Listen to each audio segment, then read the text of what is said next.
Vote নিয়ে বিএনপির চাপের মুখে পিছু হটল ইউনূস সরকার।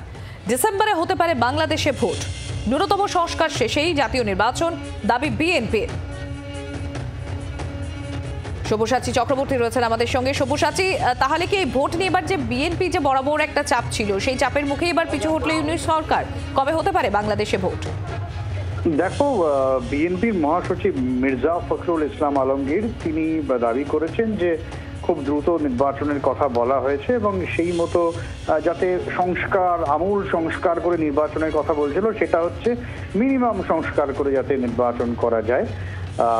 আগে জাতীয় নির্বাচন হওয়া প্রয়োজন বলে তিনি মনে করছেন এবং এই জায়গায় দাঁড়িয়ে মোটামুটি ভাবে একটা এরকম একটা বার্তা সামনে এসছে যে হয়তো ডিসেম্বরে ভোট হলেও হতে পারে।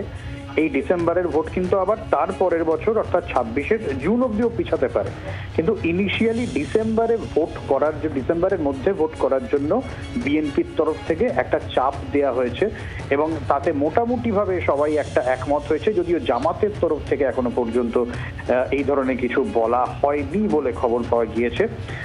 আজকে জাতীয় ঐক্যমত্য একটা কমিশন, সেই কমিশনে বৈঠকে মোহাম্মদ ইউনূস সেখানে বৈঠক হয় এবং অন্তত দেশের 26টি রাজনৈতিক দল এবং এর মধ্যে ছিল, যদিও আওয়ামী লীগ এই বৈঠকে ছিল না, জাতীয় পার্টি এই বৈঠকে ছিল না, ফলে এই জায়গা থেকেই কিন্তু মোটামুটি ভাবে একটা ঠিক হয়েছে যে ডিসেম্বরে ভোট হলেও হতে পারে। এখন আদৌ হবে কিনা সেদিকেই দেখার। সম্প্রতি সব্যসাচী, তুমি আমাদের সঙ্গে থাকো।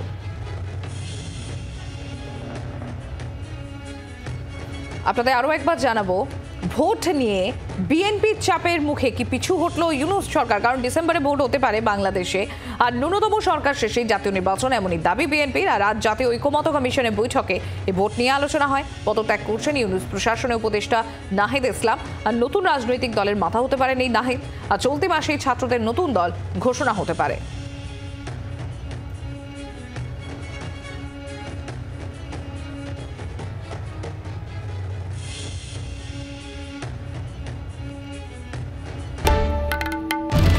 বাংলার আওয়াজ, বাঙালির আবেগ, জি 24 ঘন্টা।